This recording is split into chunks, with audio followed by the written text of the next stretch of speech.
but of course anything can happen. Anything could have been prepared for this upcoming event. But guys, the map is already loaded. It will be on Belshir Vestige.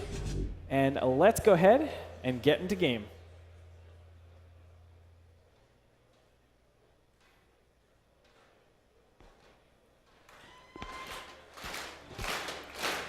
All right, guys. Spawning in the top left-hand position of Belshir Vestige, it's the red Zerg, Byul.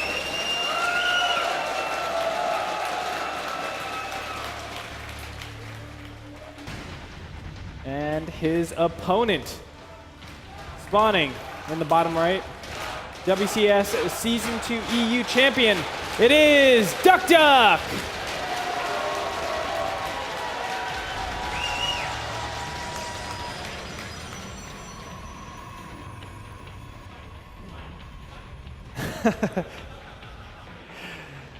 The Mighty Ducks, man. This time around, though, we are going to be seeing a gateway expand most likely. Now, it could be the Genius-style Forge Fast expansion. But I'm actually very surprised that we're seeing gateway expand. It's kind of outside of what he's normally doing.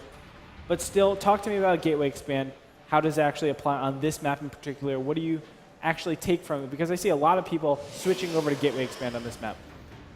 Well, you can actually do anything from the gateway expand on this map. Some players will prefer to go for that quick 4-gate pressure. Some will go for a robo. Some will go for a stargate. And any of these can work out pretty well. I think a lot of it's up to what kind of style the specific player likes to do.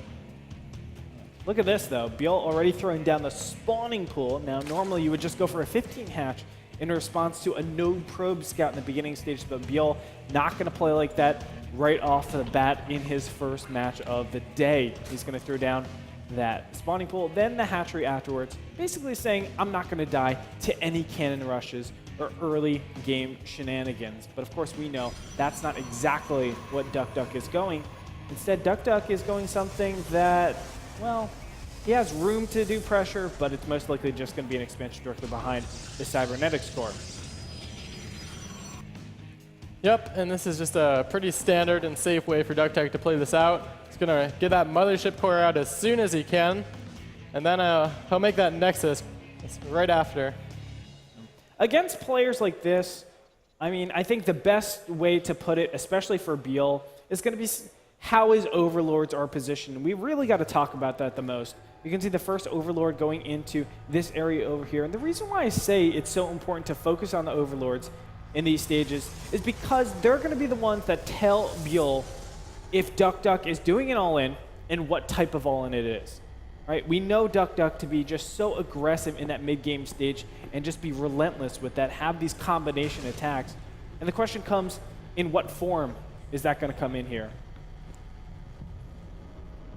Yep, and we see that Nexus going down right after the mothership core. I think he'll make a pylon on the wall off momentarily, and then we'll have to see what he wants to go for. It's quite up in the air right now, as I've mentioned, so we'll have to see. Zerglings just sprinting inside, getting a look out to see what whatever's going on, but of course we know nothing is. Yep, he does see that double gas, which kind of indicates it's not the quickest 4-gate pressure you can go for, but it's not too much of a tell. On the other side of the map, metabolic boost will start momentarily as he's accruing 100 gas, and from here he will, I believe, take just 2 drones off of gas, and from there just continue mining. Everything looks pretty standard. You know, it's kind of interesting. So against someone like Byul that plays so standard and so safe, I mean, does it really make sense for Duckdeok to do those type of all-ins? It almost feels like Byul will kill himself with just this indirect damage that he'll be doing by over-preparing for any all-ins. Well, I mean, it doesn't take that much preparation, though. You just make a couple lings, you get that Roach Warren if you feel like pressure's coming your way. But actually, with the style Byul is going for, he's not even going to need that Roach Warren. Sticking on 2 bases with the quick ling speed, he should be absolutely fine with only the ling tech. And Duckdeok, he's throwing down those couple gateways and he's making a forge. It's kind of interesting. We'll have to see what he wants to do with this. 4-gate is his choice. A lot of times we have like permutations of 3-gate and then some sort of tech, robo, forge, or Twilight Council or Stargate, but the 4-gate normally is here when you have it in conjunction with some sort of proxy pylon And how Duckdeok a lot of times likes to do it is just start to accrue a large amount of zealots in a single area, wherever his proxy pylon will be, and then just surprise you with, 8 zealots. And then, of course, another round coming in very, very quickly here. Warp Gate is already finished, though, and I don't think any damage will be done so far, as Zerglings are able to sprint into the main base. Nice force field. He's able to block off 2 of the Zerglings. But this is most certainly going to do a little bit of damage, whether or not it's probe kills or just wasting a couple of force fields. This is really nice for Byul. That Twilight Council has been spotted by the Overlord, though. And the Zergling gets in here, too. Twilight Council normally tells us it's going to be Blink Stalkers at this stage. It could be Dark Templars, but that's incredibly late. This is a fast blink play from Duckdeok, actually, and this is kind of unusual in the PvZ matchup these days. Often you only see it this quickly if the Protoss is going for a Blink Stalker all-in. Yeah. And Blink is the choice. Zerglings, again, getting in here. And the rest of the units are out on the map. This is really weird because the Warpins were used defensively. What are these sentries and zealots doing? Walking on top of creep pretty soon here. Nope, they're going to back up. Third base is already taken. Of course, has started droning. Roachwarren is down, as you said. Lair on the way. 18 Zerglings and 3 Roaches on the way. And this is such a tiny army. I'm surprised Duckdeok is even attacking with this. But some good force fields will surround the Queen, but he can't do the damage he needs to. A sentry with a lot of force field energy goes down. Their recall will get these units out of danger. But I have to say, that's a huge loss already for Duckdeok. Byul is so far ahead in this game. Yeah, I'm confused about how Duckdeok's playing this out, too. I guess it's just because that got scouted with the quick blink tech, so he doesn't want to go for an all-in. But it's just so unusual to see this quick of a blink with the Robo at this timing. Because at this point, I think it's clear he's not going for an all-in timing, but he's not opting for a quick third either. Yeah, he has no advantage right now at this mid-game stage. Byul is just on top of everything. Now he's gone a little bit fast. No, he's up to 58 Harvesters, so he's at a pretty high optimal saturation for all of his bases.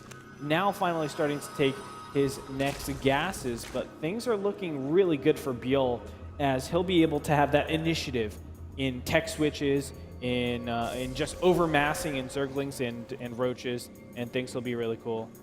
4th hatchery is going down right now.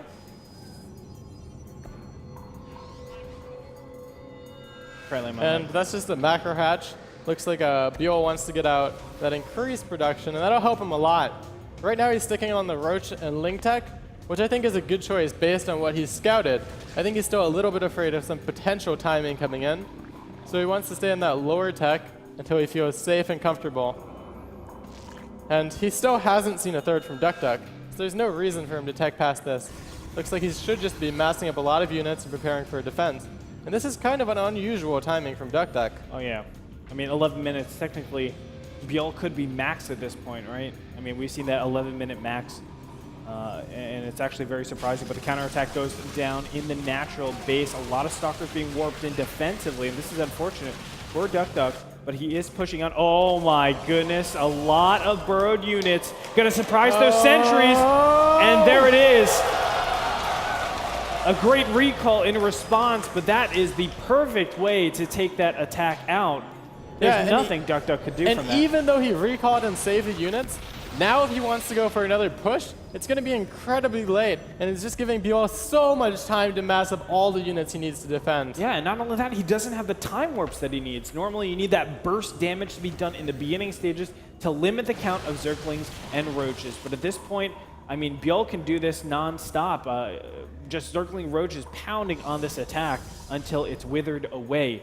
Stalkers and Sentries are moving into position yet again for this attack, but honestly, I don't know if it's going to be able to do enough. 173 supply to 108 army supplies, looking 107 to 63. I mean, Byul is just dwarfing the size and the army strength of Byul. Byul is just playing so well right now. He has allowed Duckdeok to get into incredibly good position here, though. Yeah, and he still has more force shields, but lets a couple of Roaches get in there. Replays the force shields on the left-hand side. There's a great attack so far from Duckdeok. And oh my goodness, is he doing it? He got into this critical position, limiting the hatchery. It's just a big terrain unit. He can no longer get a good flank around all of this army, and all of a sudden Duckdeok takes a massive lead in this game, even though he was so far behind. It's quite incredible. Byul, unfortunately, he had units rallied around to go behind that army, but he just did not get there in time. He attacked too early, and they rallied back into the third base. Duckdeok getting a little lucky in game number 1. Well, you could call it luck, but I'd call it skill. He kind of scouted ahead a little bit. He took advantage of this positioning, and then he just force-fielded and capitalized on Byul's mistake. Yeah, I mean, it's a little bit of both, right? Like, yes, it was Byul's mistake, and it was Duckdeok being able to see and understand where his advantage would lie if he took the fight right there. But now another engagement starting up. Roaches and Zerglings in plentiful numbers. Is he going to get the right concave, though? And the surround is pretty good so far, and there is no recall to send these units home. So Byul might be in a great position to take out all these Stalkers, but is it going to be enough? That's the big question. Stalkers blinking back. The Roaches are withering away, and I don't think it's going to be enough. Duckdeok going to hold on yet again. Now blinking forward, taking out Roaches. And Byul on the ropes, only 2 bases. He's very heavily saturated in them, but this Stalker count is just alarming at this point. Yeah, there's not much Byul can do at this point. He's stuck on Roaches. He's now transitioning to Hydras, but it's really late, and he's only on 2 bases as well. Even if he holds this off, which it doesn't look like he's going to do, it'll be tough to come back in this game. Yeah, just blinking back infinitely. There's so many hit points. Now blinking forward, knowing that he has the game. Duckdeok gonna clean up Byul in game number 1.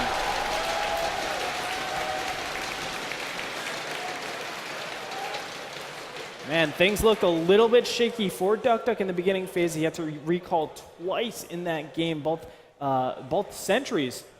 He almost lost all of them both times, and that would have been game over.